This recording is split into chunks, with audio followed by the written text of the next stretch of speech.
Can science fiction change the world? Can the genre be used to influence the way in which this world works?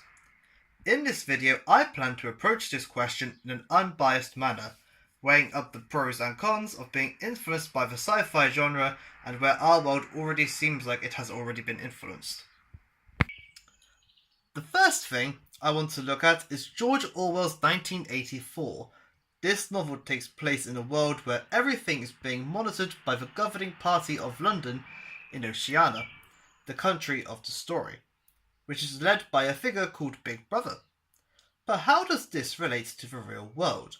Well, there's a TV show called Big Brother, which is set in the Big Brother house, with a figure called Big Brother monitoring the lives of those in the house. Nothing too dissimilar to the government in the novel, in which they do the exact same thing, except with more of an iron fist. And this idea of monitoring and non-consensual watching could relate to the fear of AI taking over the real world. Ernest Cline's Ready Player One took us to the year 2044, where our world had fallen into a state of calamity, yet everyone was still thriving in a virtual world. This use of virtual reality gives the impression of escapism from said real world, when in actuality it becomes the norm for everyone who uses it. This already has a correlation to our world, with video game companies creating virtual reality headsets for their games. Darwin's Radio, a novel by Greg Bear, takes place in a reality where wiped out diseases found within the DNA of humans have resurrected themselves. This is a grim alternative to our reality, which could have some plausibility to it. There are reports of scientists discovering ancient viruses that could infect humans at any moment. Another novel that can be referred to here is The Children of Men, written by P.D. James. This is actually set in 2021, so it'd be interesting to see how correct this novel is in a couple of years. However, this was written in 1995, so it's highly likely that it will be a different outcome. The main premise of this novel is that the human race is facing the risk of extinction because no one can procreate, due to everyone being infertile, and the government is forcing everyone into testing for the possibility of being able to have a child.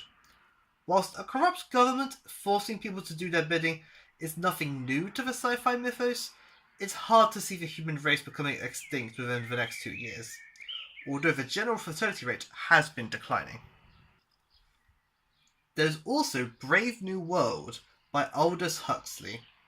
In this version of the future, science and efficiency are the main catalysts for society, with emotions and individuality being conditioned out of children early in their life.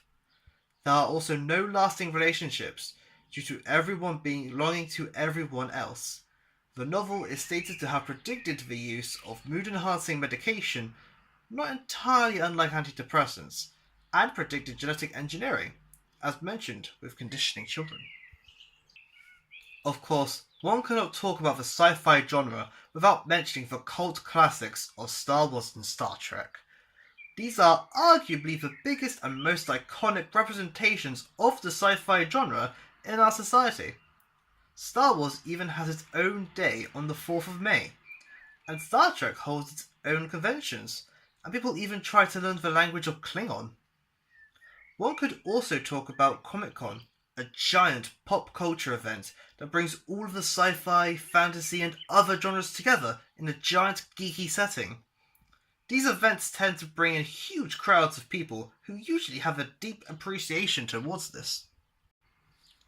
2001: A Space Odyssey, written by Arthur C. Clarke, has an antagonist called HAL 9000, a sentient computer that was meant to assist a space crew on their journey, although this dips into the art of spying on and killing the astronauts. It can be argued that this was an influence for there to be a sentient computer in our world, which would make people think of Alexa, Amazon's household device, although she does not appreciate the HAL 9000 references. There's also an article about Alexa, stating that it's keeping track of people's relationships and having some sort of influence within them, which can be related to the film Her, where the main protagonist has a relationship with an AI.